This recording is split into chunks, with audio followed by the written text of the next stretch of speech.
change your course. One degree latitude on the south. And herein he shouts back, I'm the captain from this 3,000-ton ship speaking. I'm from this battleship, this huge tonnage, it can't change its course. You have to change its course. So the example which I'm giving, which was that when this battleship and the captain of the battleship was threatening and making this announcement to the other ship, it was not the other ship, then it was the lighthouse which he couldn't see because of the twilight hours. He couldn't see it was the lighthouse, and it was the junior officer from the lighthouse shouting back that I cannot change my course because I am speaking from the lighthouse. Lighthouse, they don't move. Ships move.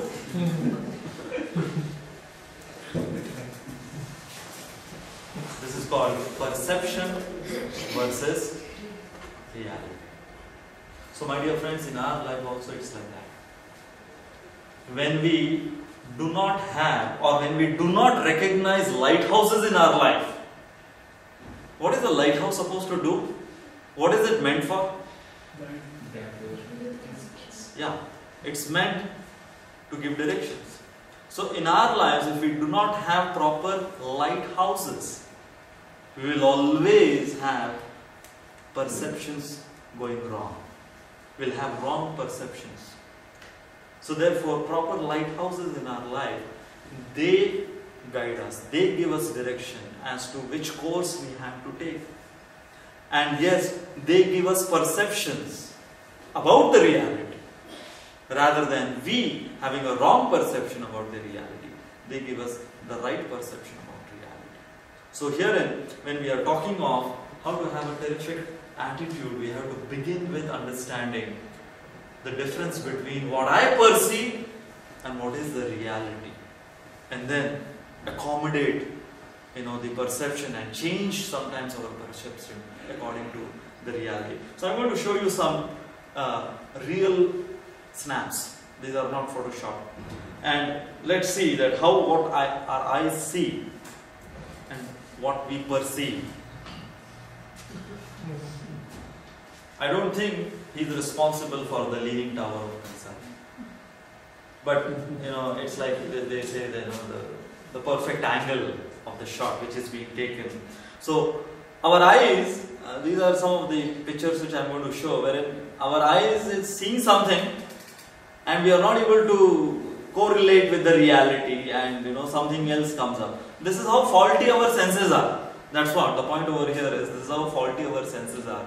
When we look at some images like that, we have a different perception.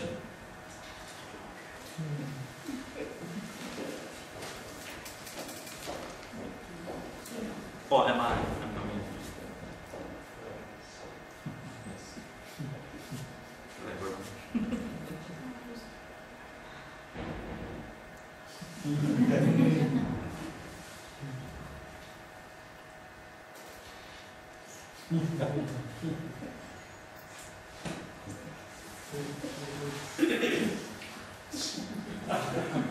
Sorry about that. Now, here we have one very famous, he is no more now. We have a very famous yoga teacher from India. His name is B.K.S. Iyengar, his name was, he is no more now. B.K.S. Yogacharya, B.K.S. Iyengar, and this was one of his yoga asanas, very, very difficult yoga asana. And herein it is written, I'll read out to you, that this version of the posture, this particular asana is called Setubandha Sarvanga Asana. This version of the posture requires considerable strength in the neck, shoulders and back, requiring years of practice to achieve. It should not be attempted without supervision. It's a very difficult kind of asana as it's mentioned over here. So what is our perception? That yes, it appears to be difficult asana, and as it is written over here by this yoga acharya, that one has to do that under supervision, and when you have a healthy back, healthy neck and all of that. That is our perception. What about this asana? This is called Mexican yoga. Looks like the same Setubandha Sarvanga asana.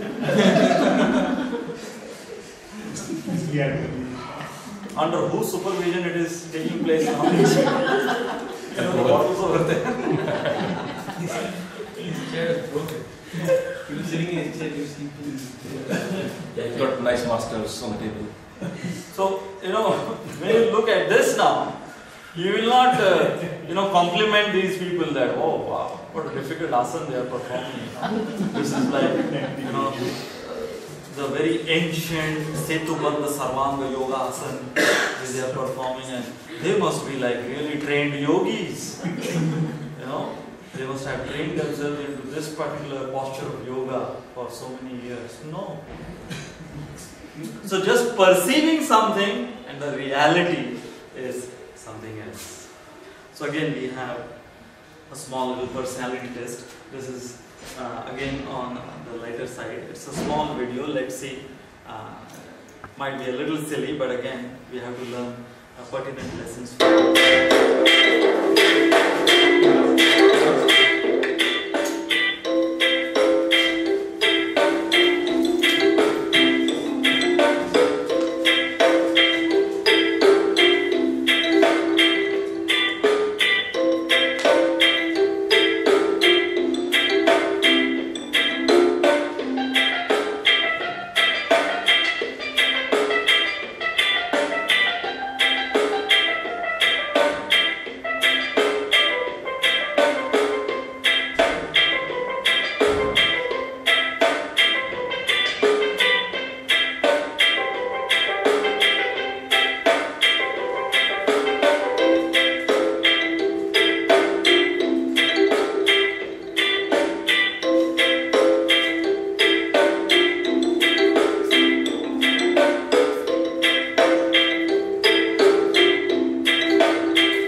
Again our life is like that we miss out on something which might be appearing very insignificant, but that is something very important. Later on it turns out to be something very important, and we miss out, and then later on we realize, and then we regret.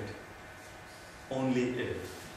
These only if things, only if I would have not done that.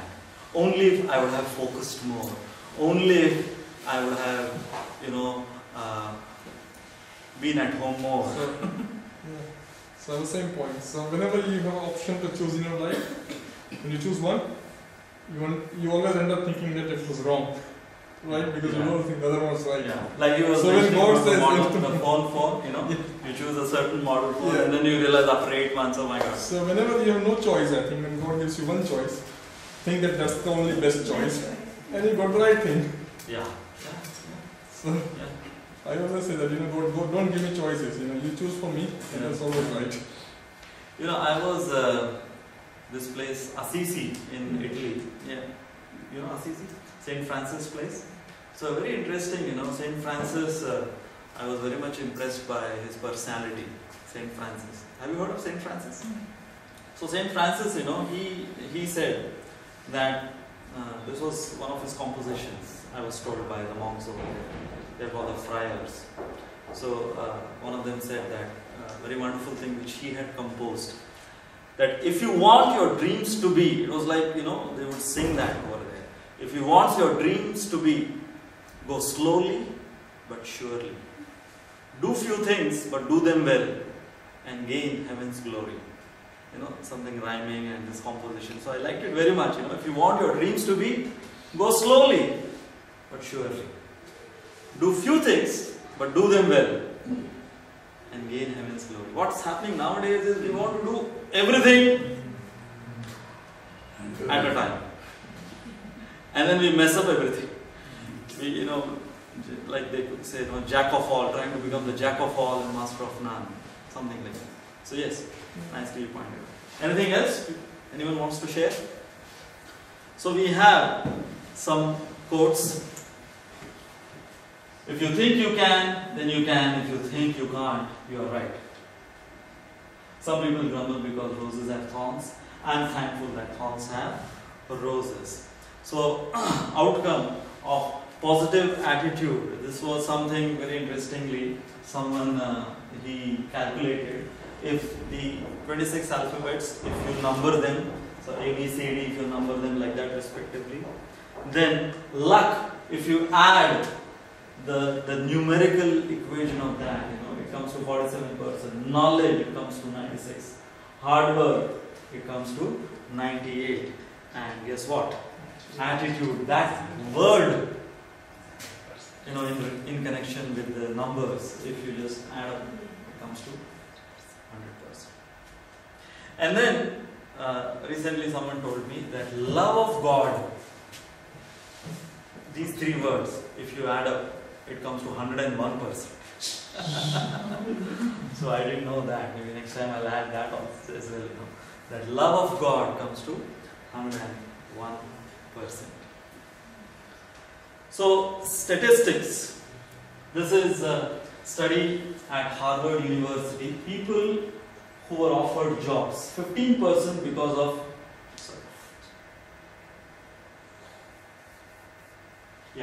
15% was because of their knowledge, intelligence, and 85% because of their attitude, how they looked at things.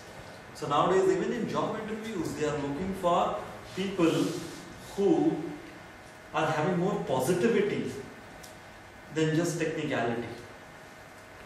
They are looking for people who have more of character than competence. Another these two terms, character and competence. So of course we need competence to survive, but to thrive, we need character.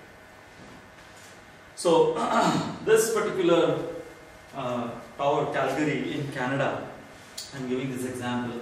The total weight of this huge tower is, the tonnage is this much, as you can read over there. But below the ground, it is this much tonnage is gone below the ground. So what do we understand by that? We understand that our foundation, if we want to grow, just like a tree, the bigger, the more huge the tree is, the deeper the roots are. And we find that if the tree has grown so big, but if the roots are not, in America they have these redwood trees, these huge redwood trees. And something very interesting about these redwood trees, that they are so huge, so tall, and they have been standing over there for more than 5,000 years. Can you imagine? They have been standing there for more than 5,000 years. They have seen it all like that, every climate, every weather practically, but they have been standing. One of the reasons these huge trees, mammoth-sized trees, they have been standing and enduring all different kinds of weather, because the roots of each of the tree, they intertwine and they hold on to the other tree's roots from below the ground. The roots, they hold on to the other trees, each other's roots, and that's how they have been standing for ages, strong, still going strong. That's what we human beings are supposed to do. Yes, everyone wants to grow just like these redwood trees, but what about our roots, the foundation? So I learned this lesson from this Calgary Tower from Canada. Now we come to our next topic, unveiling the powers of our true self. To begin with, something very interesting. If an egg is broken from an outside source, life ends. But when an egg breaks from within, life begins. So great things always begin from within. It has to come from within, not so much without. So which means we have to meet our self today. Okay, what are your thoughts on this picture? What do you think is happening here? Who is looking at whom and in what way? Sometimes, like, we are so fond of mirrors, we keep looking every day, practically so many times we keep looking in the mirrors. The question is, what do I see when I look in a mirror? Am I just looking at a bunch of chemicals? Am I looking at calcium, phosphorus, iodine and a bunch of all of that? Or am I looking at someone beyond the encounter? So therefore, yes, if we have the right mirror to show us what is our true potential, even if we might be broken from outside, but if we have the right mirror in our life, the right mirror means the right lighthouses, the right principles, values. If we have that I compare to the right mirror, then that mirror will show us our true personality, our true self. Now at this point of time, like yesterday, we saw the video of Mr. Nick, you remember? No arms, no legs, no worries, remember? So this person, anatomically, a failure. Biologically a failure. Externally a failure. But the kind of zeal, enthusiasm, and in fact, he motivating others, those who are having everything but depressed. We saw him and got so much of whatever little motivation we got from him. So tonight, I'm going to show you this lady. Her video I'm going to show you now. So yesterday we had a man, tonight we have a lady to inspire us. And what about this lady? This lady has been termed as the world's ugliest woman. Some of you might have even read about her. She's termed as the most ugliest woman on planet Earth. She has a kind of disease. She'll be speaking. We'll see her video. She'll be speaking about that. She has a kind of disease that she doesn't have. She has zero fat in her body. There is no fat in her body. She's just skin and bones, as they say. And she was born with that. And when she started to grow as she was going to school and interacting with people. Can you imagine that this is how the world is recognizing you? Even if someone is not so good looking, but not that person would want that the whole world should recognize you as the most ugliest person. And that too, when you are in a female body, to be recognized like that, the most ugliest. So this is this lady. Her name is Lizzie. Suffers from rare, undiagnosed. It's an undiagnosed condition. So we have some pictures of her when she was born, and when now she has grown up like this. But something very interesting about this person? She is author of these books, Lizzie Beautiful and Be Beautiful, Be You, and these are all motivational books and inspirational books which she has written. And not only that, she has become a motivational speaker. And we'll be seeing one of her videos in which she's talking about herself and what transpired into her and how she got transformed and how she looks at herself and at life. And this was something for the first time when I came across her, through this video and article which I read about her. I was thoroughly impressed and inspired that this person, despite having this disease and this title of being world's ugliest woman, it's so harsh. Despite of all of that, the kind of positivity which this person is radiating, you have to actually really go beyond the anatomy to appreciate this person. And this person has actually gone beyond one's own anatomy and shown us, or you will see that what defines us. So this is the title of her talk. So we will conclude with her talk tonight. So this is the title of her talk, therefore I have written it in bold over here. What defines you? Am I a person based on the events which has taken place in my life? Am I a failure, a success? I'm beautiful, ugly, whatever, externals. Am I defining myself based on that? Or who am I? Am I going beyond that? So we can have lights on.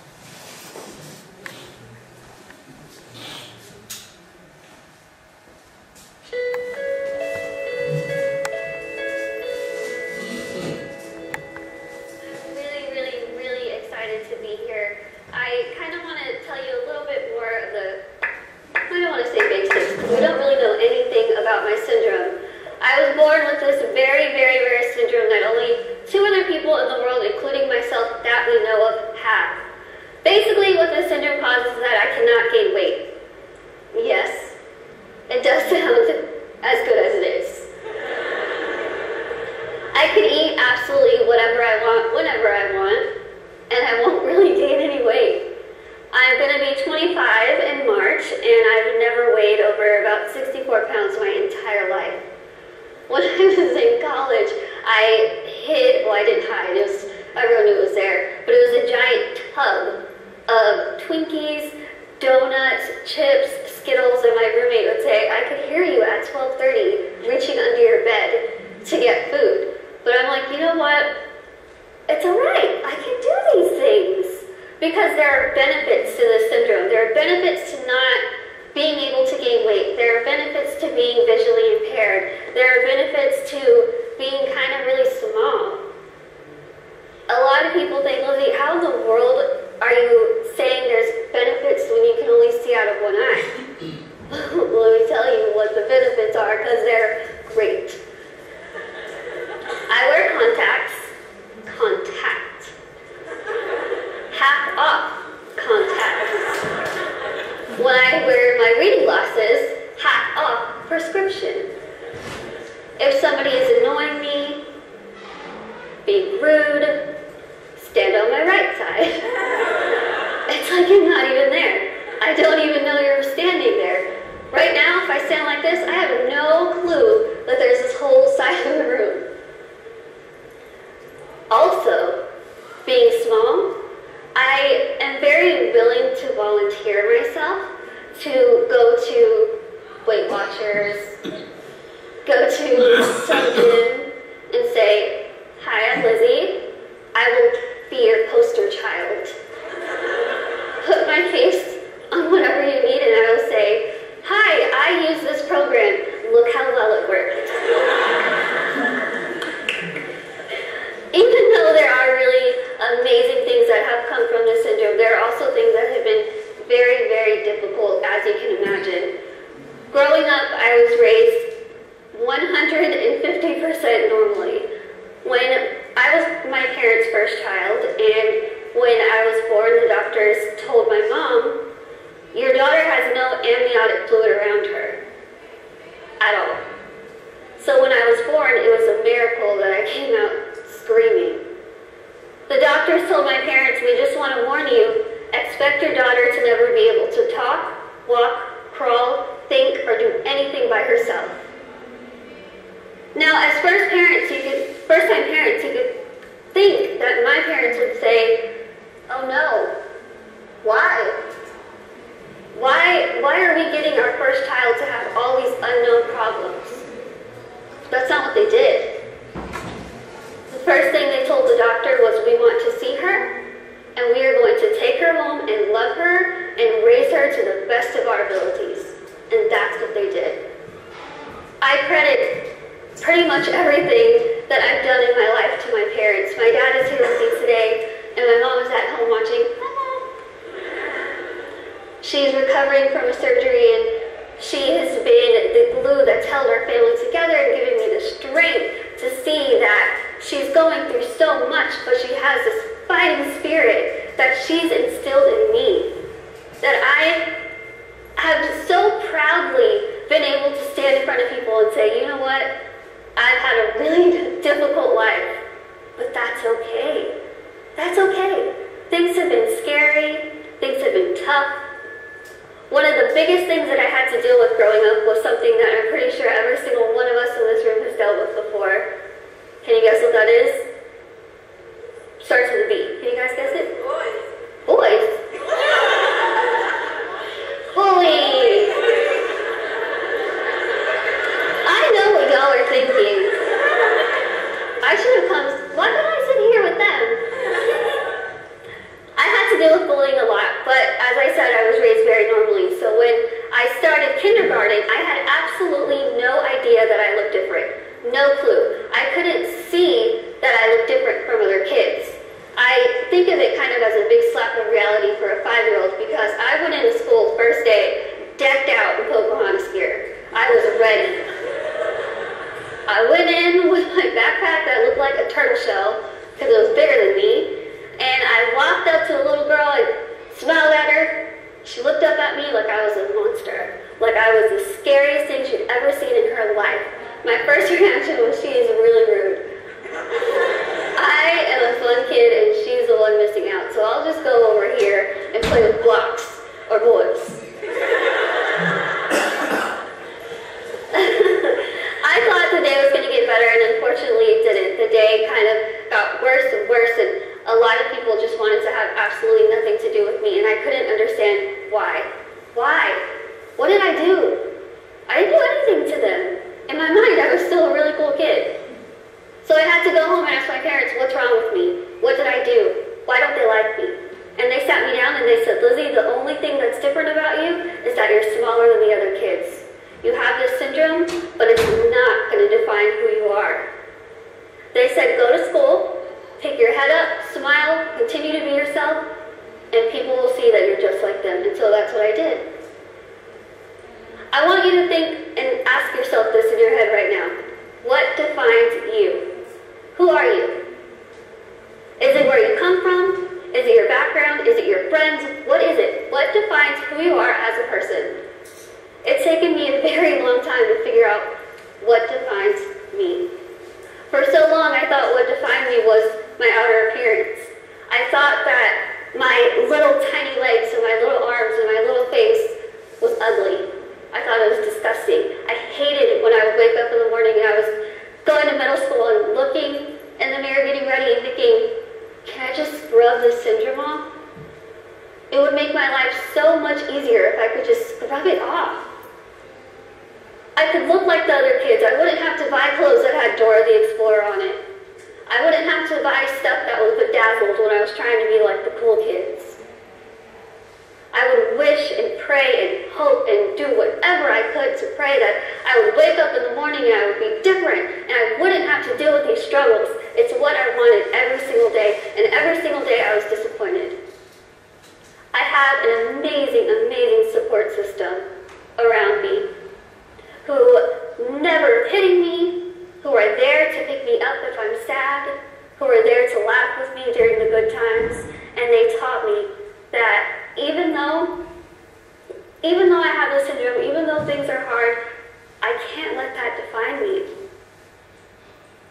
My life was put into my hands, just like your lives are put into yours.